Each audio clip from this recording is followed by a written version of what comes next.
Hi everyone, and welcome back to the channel. Today we are going to be talking about two emotions, jealousy and low confidence, and how we can reframe both jealousy and low confidence into areas of growth.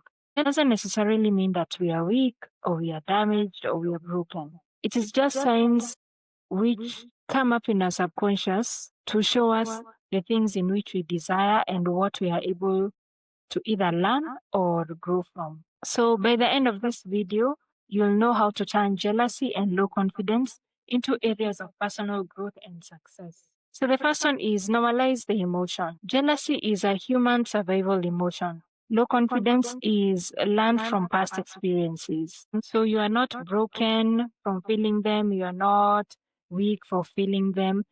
Just means that foundationally you can be able to sit down and set foundations to be able to deal with them and remove them and overcome. Because at the end of the day, we also don't want jealousy to tip over to things like murder and things that cause injury. So identify the trigger. When you're feeling jealousy and it is what is on the surface, but underlying is the low confidence, it is showing you the specific area points of your life in which you feel unsatisfied. For example, you see somebody has graduated, maybe with a degree or a master's. It is just showing you these are the things that I desire. For example, your colleague has bought a house or has finished building their house and has entered. It just shows you that also for me, I would love to build my own house or buy my dream house.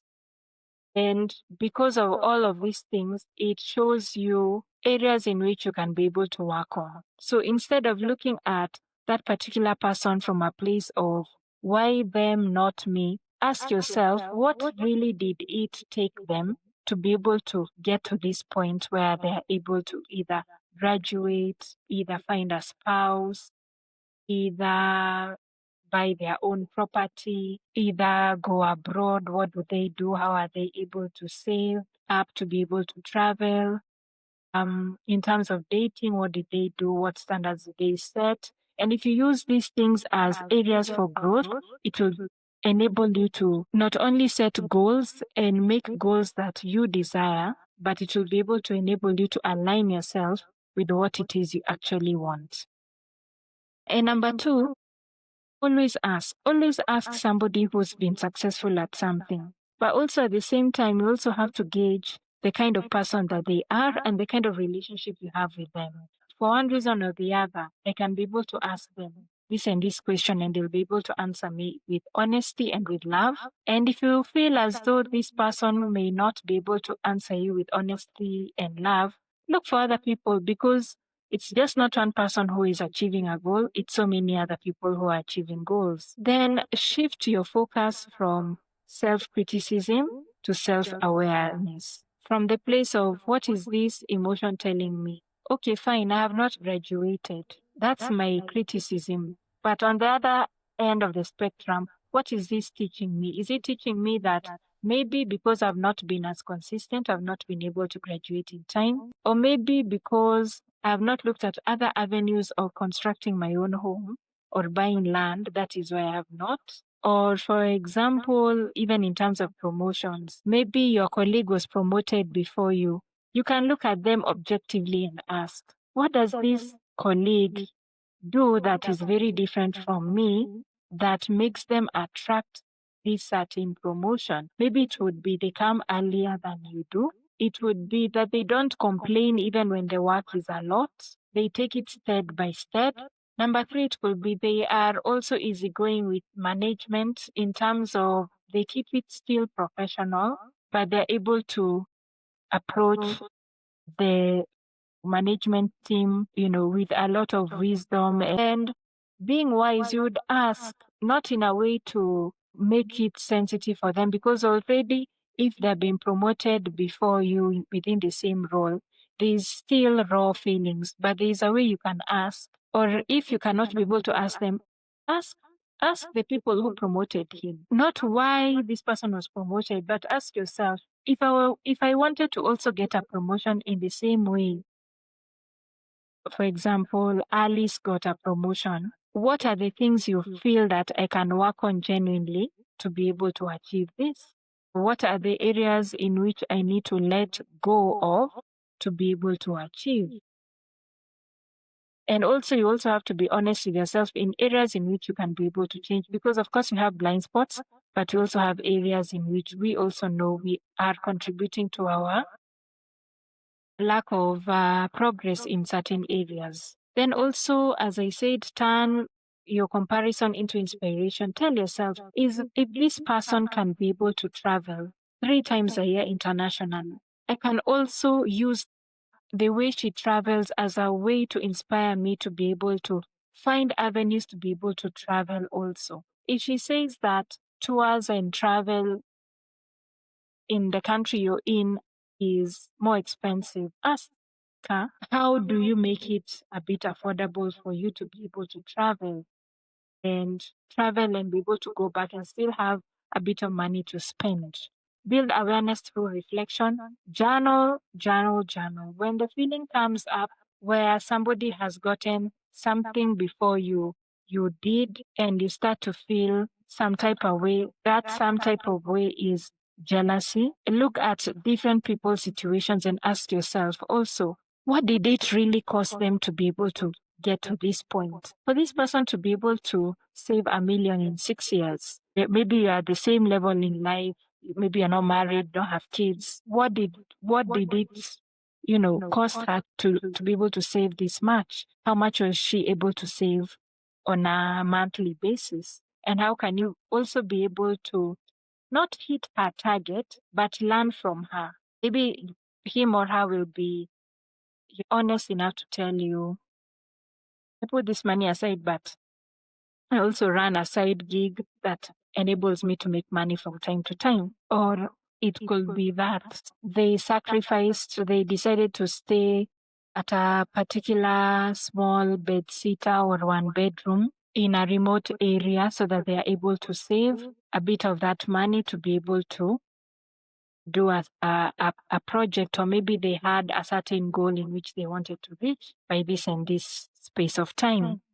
Then replace your harsh talk with self-compassion. When you see somebody has achieved something, don't say, it's because I'm stupid, it's because you don't have the support that is required, or I'm not smart enough, words like that. They end up pointing more at you without looking at the circumstances and the situations that enable this other person to be able to achieve. And because they were able to achieve within the situations that they are, does not mean that it is impossible for you to be able to achieve the same. So ask yourself, I feel this sense of failure, quote unquote, because I really care about this goal. And for one reason or the other, I did not have the resources that I needed to have to be able to achieve. But now I can be able to ask, I can be able to inquire, I can be able to grow from there.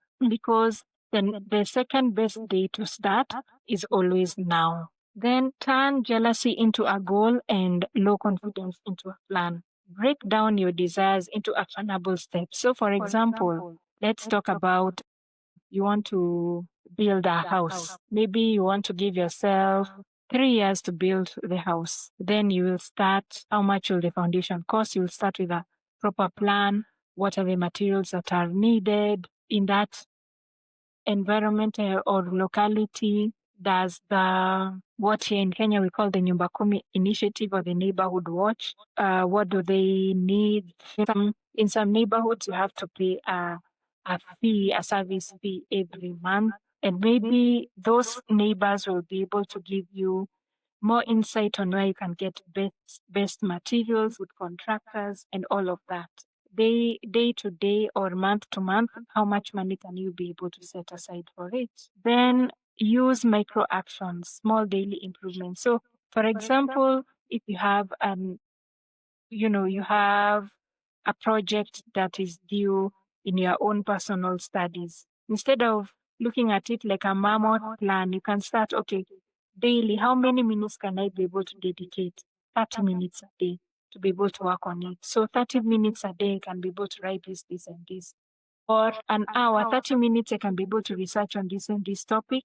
And then 30 minutes I can jot down my points. Then on a weekend or on, one of the weekdays, depending on your schedule, you can dedicate maybe an hour, 30 minutes to just sit down and push on the projects that you have.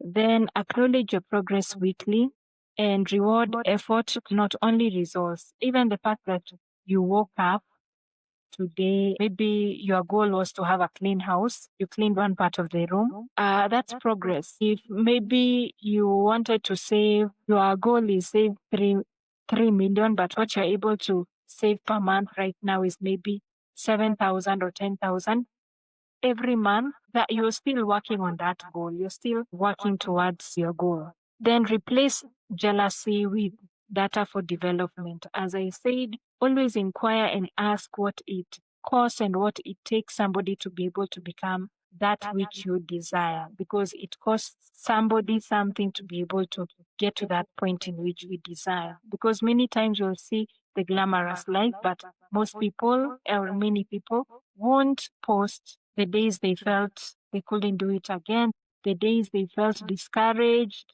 the days somebody said something which wasn't good about the progress of their work and they did not take it as constructively as they were supposed to. Some people may just be hating on the work because somebody else has picked up the slack and is actually doing the work. Then strengthen your identity.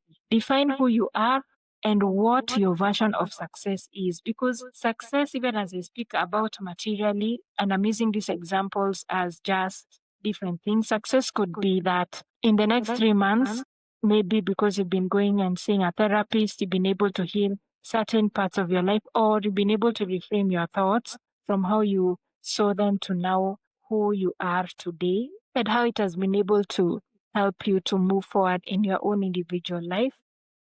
Success could be that, on a weekly basis, you can be able to clean and organize your place. On a monthly basis, you're able to apply for jobs. It could be that even on a daily basis, you're in good mental health. You're able to read the Bible, daily. You are able to meditate on God's word. You're able to keep in touch with friends. You're able to progress. Then emotionally regulate yourself. This can include deep breathing exercise, grounding, and meditation, or what they call mindfulness. For me, I'm not of the, school of thought of secular meditation. I always say meditate on the things that uplift your soul. And for me, the Bible and God's word is what uplifts my soul. But then again, it will depend on who you are and what it is that you call meditation and mindfulness. And then also create the difference between feeling and reaction. I feel that this person does not like me very much, but I will not react in anger towards them. I can choose not to react at all, or I can choose to respond still in love, even when this person is openly hostile towards me, or even challenge them and ask them, why are you hostile towards me? What it is I did that I am unaware of that might cause you to be angered towards me. When you ask those questions, then this person is also sometimes forced to see that, oh, maybe how I've been acting is actually not the right thing, or maybe I wasn't even realizing, maybe I was in my own thoughts, in my own issues, that I didn't realize that I was also acting in the wrong way. Then lastly, surround yourself with growth-oriented people. Growth-oriented people always see challenges as opportunities for growth.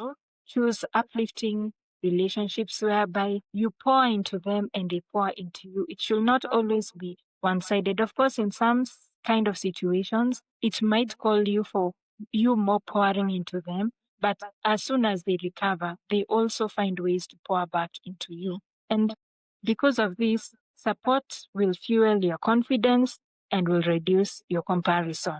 Jealousy and low confidence generally are not flaws.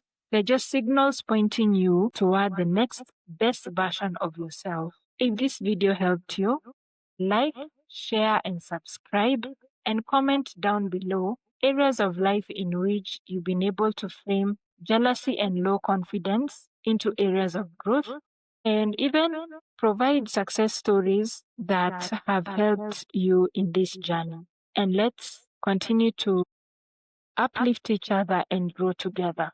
Thank you once again for watching this video and have a lovely time. Goodbye.